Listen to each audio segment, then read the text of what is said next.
രാഹുൽ മാങ്കൂട്ടത്തിനെതിരെ ഉണ്ടായ മൂന്നാമത്തെ ലൈംഗികാരോപണ കേസിൽ രാഹുലിന്റെ അറസ്റ്റ് നടത്താൻ പോലീസ് ഉദ്യോഗസ്ഥർക്ക് എന്തൊരു തിടുക്കമായിരുന്നു. വളരെ നാടകീയമായി രായ്ക്ക് രാമാനം ഹോട്ടൽ വളഞ്ഞൊക്കെയാണ് രാഹുലിനെ പിടിച്ചുകൊണ്ടുപോയത്. വ്യക്തമായ പ്ലാനും ഒക്കെ ഈ അറസ്റ്റിന് പിന്നിലുണ്ടായിരുന്നു. എന്നാൽ ഈ ആവേശം ഇപ്പോൾ കേസ് അന്വേഷിക്കുന്ന ഉദ്യോഗസ്ഥരെ തിരിഞ്ഞുകൊത്തുകയാണ്. അതായത് കേസിൽ പ്രതിയെ അറസ്റ്റ് ചെയ്തിട്ടും അതിജീവിതയുടെ അസാന്നിധ്യമാണ് ഇപ്പോൾ ഉദ്യോഗസ്ഥർക്ക് തിരിച്ചടിയായിരിക്കുന്നത്. അറസ്റ്റ് നടന്നിട്ട് ഇതുവരെയായിട്ടും കാനഡയിലുള്ള പരാതിക്കാരി മടങ്ങിയെത്താത്തത് ഒരു തിരിച്ചടി തന്നെയാണ്. അതുകൊണ്ട് തന്നെ കേസ് കോടതിയിൽ എത്തുമ്പോൾ തങ്ങൾക്ക് തിരിച്ചടിയാകുമോ എന്ന ഭയത്തിലാണ് അന്വേഷണ സംഘം. രാഹുൽ മാങ്കൂട്ടത്തിൽ നിരപരാധിയാണെന്നോ അല്ലെങ്കിൽ അദ്ദേഹത്തിനെതിരെ വന്ന പരാതികൾ ഗൗരവമുള്ളതല്ലെന്നോ ഉള്ള വാദങ്ങൾക്കപ്പുറം നിയമപരമായ ഒരു കേസ് എങ്ങനെ കൈകാര്യം ചെയ്യണം എന്ന കാര്യത്തിൽ പോലീസിന് പറ്റിയ വീഴ്ചയാണ് ഇപ്പോൾ ചർച്ചയാകുന്നത്. അതിജീവിത കാനഡയിൽ ഇരുന്നു കൊണ്ട് നൽകിയ ഇമെയിൽ പരാതിയുടെയും ഫോൺ മൊഴിയുടെയും അടിസ്ഥാനത്തിലായിരുന്നു അറസ്റ്റ്.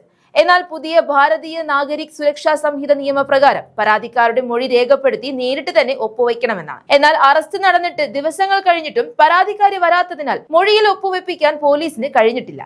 ഇത് കോടതിയിൽ രാഹുലിന് അനുകൂലമാകുമെന്നും ചട്ടം ലംഘിച്ചുള്ള അറസ്റ്റാണ് നടന്നതെന്ന ആരോപണം ഉയരുമെന്നും പോലീസ് ഭയക്കുന്നുണ്ട്. പരാതിക്കാരിയുടെ മൊഴി എങ്ങനെ രേഖപ്പെടുത്തും എന്നതിനേക്കാൾ പോലീസ് മുൻതൂക്കം കൊടുത്തത് രാഹുലിന്റെ അറസ്റ്റിനായിരുന്നു. നേരത്തെ ഫയൽ ചെയ്ത 2 പീഡന കേസുകളിലും രാഹുലിന് കോടതിയുടെ സംരക്ഷണം കിട്ടിയതിനാൽ മൂന്നാമത്തെ പീഡന കേസ് പോലീസിന് ഒരു തുറുപ്പ് ചീട്ടായിരുന്നുവെന്നാണ് രാഷ്ട്രീയ നിരീക്ഷകർ പറയുന്നത്. വർഷങ്ങളായി കാനഡയിൽ താമസിക്കുന്ന യുവതിയെ മുൻനിർത്തി ഒരു കേസ് പടച്ചുണ്ടാക്കിയതാണോ എന്ന ചോദ്യം ഉയരാൻ കാരണവും ഈ അസ്വാഭാവികമായ നടപടികൾ തന്നെയാണ്. സാധാരണഗതിയിൽ മജിസ്ട്രേറ്റിന് മുന്നിൽ നേരിട്ട് ഹാജരായി നൽകുന്ന രഹസ്യമൊഴി പീഡന കേസുകളിൽ ഏറ്റവും നിർണായകമാണ്. എന്നാൽ ഈ വിഷയത്തിൽ അത് നടക്കാത്തതിനാൽ രാഹുലിന് എളുപ്പത്തിൽ ഊരിപ്പോരാമെന്നാണ് രാഹുലിന്റെ അഭിഭാഷകന്റെ വാദം. നടപടിക്രമങ്ങൾ പാലിക്കാതെയാണ് അറസ്റ്റ് നടന്നതെന്ന് അഭിഭാഷകൻ കോടതിയിൽ തെളിയിച്ചാൽ പോലീസ് കോടതിയിൽ ഉത്തരം മുട്ടും. പ്രതിരോധിക്കാൻ ഒരു രേഖയോ തെളിവുകളോ പോലീസുകാരുടെ പക്കലില്ല. അതുകൊണ്ട് തന്നെ രാഹുൽ പുറത്തിറങ്ങും.